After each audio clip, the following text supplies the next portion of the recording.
Flock Safety Automated License Plate Reader, ALPR cameras are expanding in Ozark, Missouri communities, providing law enforcement with a tool to identify stolen vehicles and vehicles involved in crimes. However, this growth is sparking significant privacy concerns, with critics and organizations like the American Civil Liberties Union, ACLU, warning about a potential mass surveillance network and the risk of data misuse and breaches, even as Flock Safety states it has strong privacy protections in place. Thank you. We now draw attention to our second bill for the night. It's bill number 3636.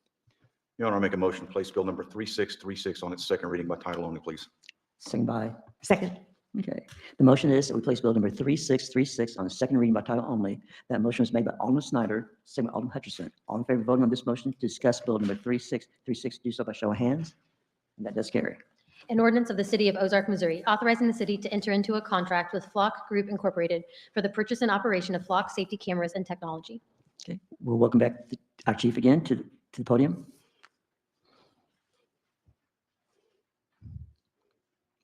Be happy to answer your question. Okay. Well, actually, Aiken was first. Yes, just to tee up that the conversation I expect might occur shortly. Can you remind us how many Flock cameras there are currently and where they're positioned, and then how many we're going to be adding under this ordinance and where they're, yes, where in the city and where they're going to be positioned? Yeah, currently we have 3 in the city. They've been operational since the spring of 2023. There are approximate locations, because I don't know exactly what pole and stuff like that they're on, but there are approximate locations, right? 65 and 14, 65 and F down by Walmart, and then 65 and CC up on the north side of the city. So those are the 3 that we have currently in place. The bill before you is for 6 cameras to be added. All those cameras will be added to MoDOT right-of-way, and those will be primarily focused at the outskirts of our city limits. So on the edge of our city limits, facing in, catching traffic that come in.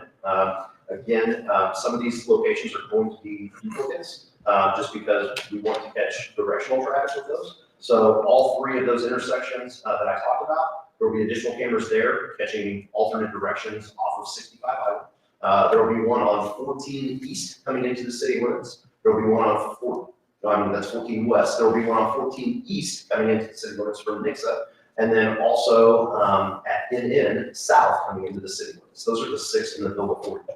There's also an additional contract for 3 other cameras that are not going on MoDOT right of way. However, they're going on the right of way that's controlled by the city or Ozark Special Road Solutions.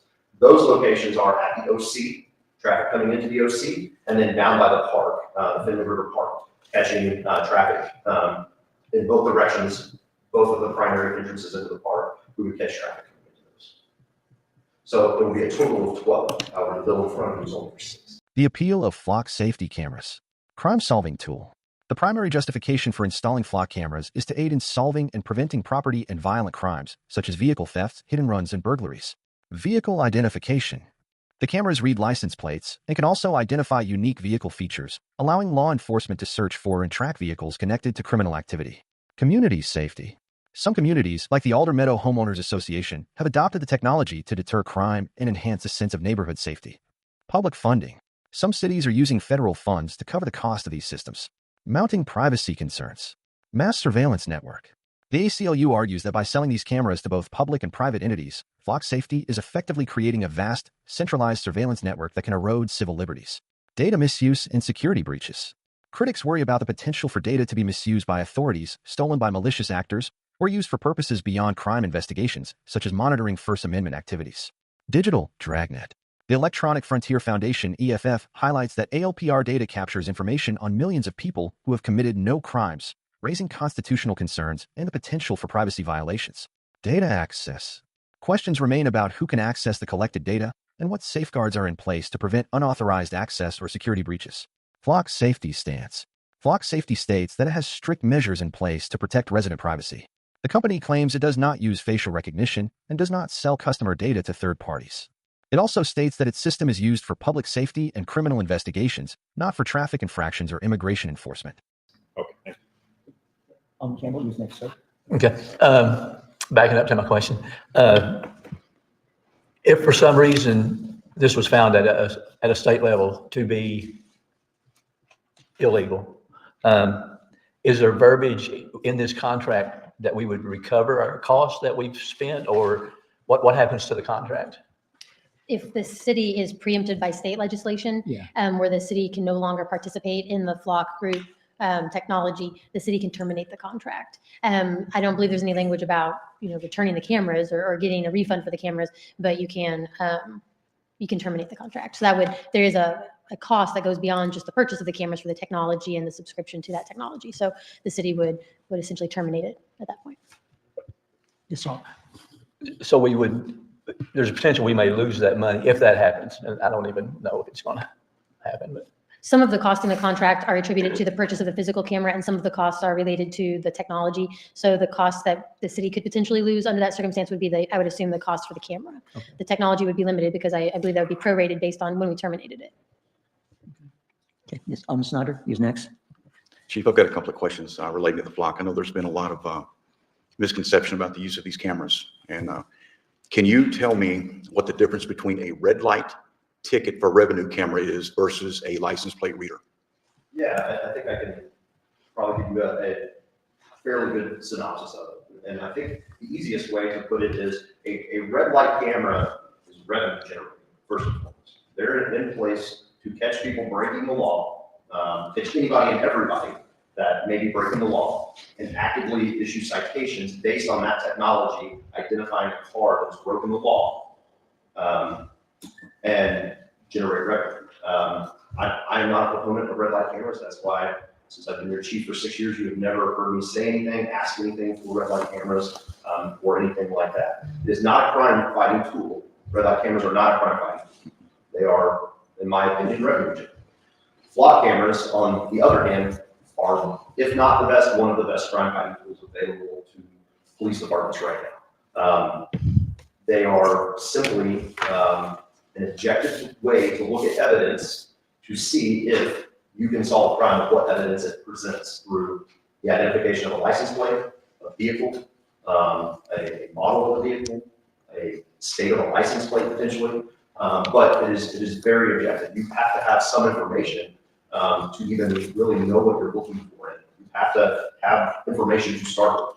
It also provides a quick, direct link to criminal justice information systems that are already in use by law enforcement. They've partnered with Flock to give us real-time and proactive alerts on things like sex offenders and violent individuals and people with warrants and people with orders of protection and different things like that that are already flagged within criminal justice databases that every police officer has access to. They've partnered with Flock to be able to provide those to us in real time, so we potentially know when we have somebody who we don't necessarily need or want driving around our town, potentially committing crimes.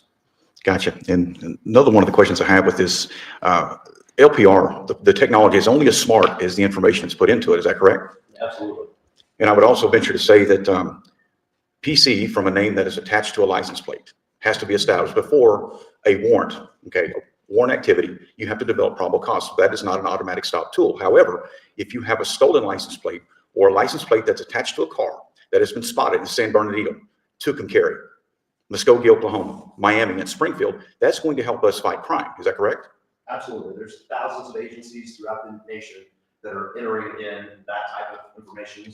Almost every state, if not every state, I don't know that, but almost every state is entering their criminal justice information into the system, or they are talking to the system, where we see warrants attached to plates from various different states around the nation. Yes. Gotcha. And I appreciate the answers on that, Chief. This one is just my comments to the board. Had this technology been in play on February 18th of 2014 in Springfield, a 10-year-old girl by the name of Haley Owen may still be with us. That little girl was abducted. The people tried to get into the back of this truck. They got a plate number, and they were trying to stop this truck.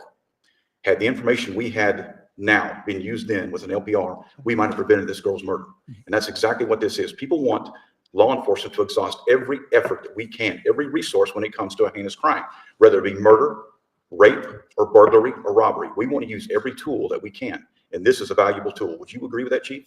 Yeah, absolutely. In 2024, we had 10 missing persons cases that we were alerted to through our flock system here in Ozark, that there is a high possibility that we would not have caught a single one of these cases just by police officers being out, being visible, and looking for whatever type of criminal activity or missing persons type cases. we wouldn't have found those cases. We had 10 last year in the Ozark alone. Chief, thank you. Anyone else? Questions for the chief? Okay, I'm not seeing, thank you, sir, for your time. Okay, final comments from the board? I'm not seeing. Your Honor, I'd like to adopt Bill number 3636, or make a motion to adopt Bill number 3636 as ordinance number 25-014. Okay, the motion is that we adopt bill number 3636 to become ordinance 25-014. That motion was made by Alderman Snyder, second by Alderman Galloway. Roll call, please. Alderman Metcalf, Aye. Alderman Snyder, Aye. Alderman Galloway, Aye. Alderman Campbell, Aye. Alderman Hutchinson, Aye. Alderman Aiken. Aye. We have 6 aye votes, motion carries. We'll now move on to bill number 3637.